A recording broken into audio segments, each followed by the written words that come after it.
श्री समर्थ रामदास स्वामी यांचं चरित्र, कार्य आणि विचार उलगडून दाखवणारी लेखमाला दास सर्वोत्तमाचा. लेखन आणि वाचन सौ योजनगंधा जोशी. पुष्प 6वे. चिंता करीतो विश्वाची.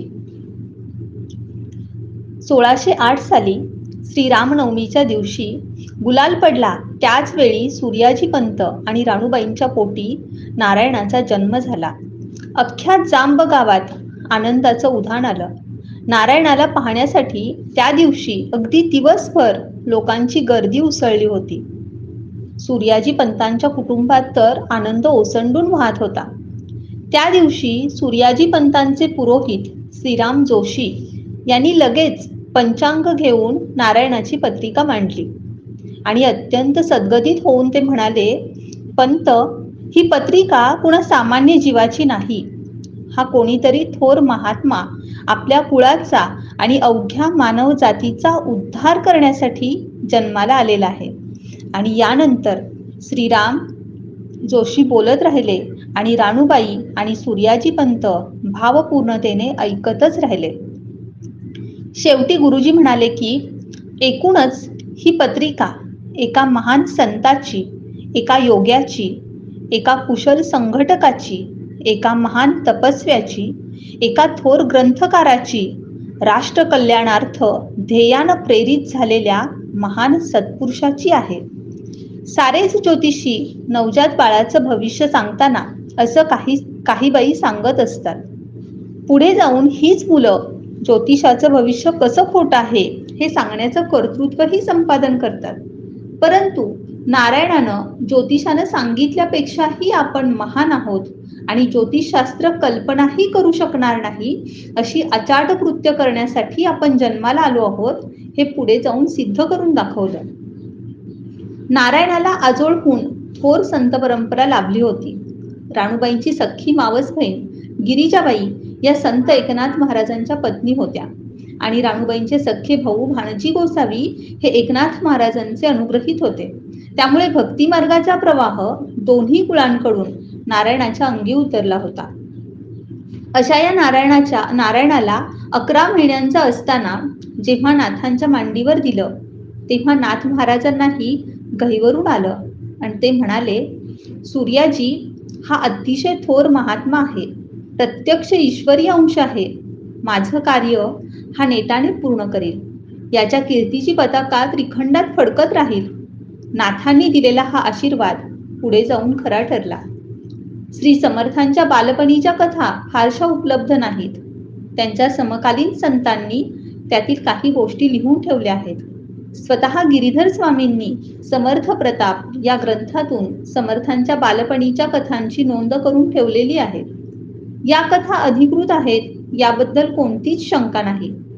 गिरीधर स्वामी समर्थांना हनुमंताचा अवतार मानत असल्यानं हनुमंताप्रमाणे असणाऱ्या त्यांच्या चमत्कारांचा त्यांनी उल्लेख करून ठेवलेला आहे.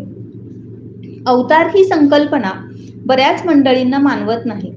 एखाद्या व्यक्तीला अवतार मानून भक्त त्याची पूजा करतात आणि स्वतः निष्क्रिय होतात असं या लोकांचं म्हणणं असतं. वस्तुतः अवतार ही संकल्पना आपल्या हिंदू धर्मात अगदी प्राचीन काळापासून चालत आलेली आहे. पण यामुळे निष्क्रियता वाढते हा शोध मात्र नवीनच लागलेला आहे. श्री समर्थांनी रामरायाला अवतार समजूनच त्याची पूजा केली. पण यामुळे निष्क्रिय होण्याऐवजी रामचरित्रापासून प्रेरणा घेऊन त्यांनी अखंड आणि अद्भुत असं कार्य केलं. समर्थांना अवतार मानून अनंतदास रामदासींनी अथवा शंकर कृष्ण देवांनीही उदंड कार्य केलेलं आहे. त्यामुळे अवतार ही संकल्पना निष्क्रियतेची द्योतक आहे असं मानणं अयोग्य आहे. छोट्या नारायणाचे उपद्रव हे सामान्य मुलांप्रमाणेच होते. या झाडावरून त्या झाडावर, या छपरावरून त्या छपरावर लीलया उड्या मारणं हा नारायणाचा आवडता खेळ होता. आईला सळोकी पळो करून सोडणं, स्वयंपाकघरातील कामं वाढवून ठेवणं हा तर लहान मुलांचा जन्मसिद्ध हक्क असतो आणि नारायणही त्याला अपवाद नव्हता. मुलांमध्ये मिसळणं, मनसोक्त हुंदडणं आणि पोट भरून हसणं त्याची नारायणाला खूप हौस होती. तो सतत इकडून तिकडे गोंधळ घालत फिरायचा. जांबगावी पंत म्हटलं की सूर्याजी पंत आणि श्रेष्ठ म्हटलं की नारायणाचा थोरला भाऊ गंगाधर पंत असं लोक समजत असत. अशा या गंगाधराचा विवाह वयाच्या 10व्या वर्षी झाला. नारायणाची बहिणी पार्वती ही अवघ्या 7 वर्षांची होती. तिची आणि नारायणाची ही छान गट्टी जमली. नारायण अत्यंत कुशाग्र आणि एकपाठी असल्यानं अगदी कमीत कमी वेळात त्याचा अभ्यास पूर्ण होईल आणि उरलेला वेळ तो खेळण्यात घालवी. थोरला बंधू गंगाधर हा अत्यंत शांत गंभीर स्वभावाचा असल्यानं नारायणानंही तसंच असावं असं घरात सर्वांना वाटे. पण स्थिर राहील तो नारायण कसला? एकदा त्याच्या व्रात्यपणाला कंटाळून आई त्याला रागावली. थोरल्या भावाला व्यवसायात मदत करून नारायणानं कुटुंबाची चिंता वाहिली पाहिजे म्हणून आईनं त्याची चांगलीच हजेरी घेतली. त्यानं सारं निमूट ऐकून घेतलं आणि त्यानंतर आईला तू आता जेवून घे असं म्हणत प्रेमानं जेवायला वाढलं. आपल्या बोलण्याचा मुलाच्या मनावर चांगलाच परिणाम झालेला दिसतोय या आनंदात आई जेवली. परंतु दुपारनंतर नारायण जे बेपत्ता झाला ते संध्याकाळच्या संध्येला अगदी जेवणालाही तो परत आला नाही. सारा गाव धुंडाळून काढला. शेजारी आसन गावाला मामाकडे चौकशी केली पण नारायणाचा कुठेच पत्ता नव्हता. सारेजण अत्यंत चिंतातूर झाले. आईच्या मनात तर भीती दाटून आली की कोणीतरी नारायणाला उचलून नेऊन बाटवलं तर नसेल ना. या परिस्थितीत 2 दिवस असेच उलटले आणि काहीतरी काढायला म्हणून आई फडताळाच्या खोलीत दार उघडून गेली तर समोर म्लान होऊन बसलेला नारायण तिच्या दृष्टीस पडला. आईला गहिवरून आलं. तिनं त्याला अतिशय प्रेमानं जवळ घेतलं आणि विचारलं, नारायणा, मी फार बोलले ना रे तुला? यावर नारायण म्हणाला, नाही आई, तू माझ्या भल्यासाठीच बोललीस. यावर आईचं अंतःकरण भरून आलं. ती म्हणाली, अरे पण इथे या अंधारात तू काय करतोयस? किती शोधलं आम्ही तुला.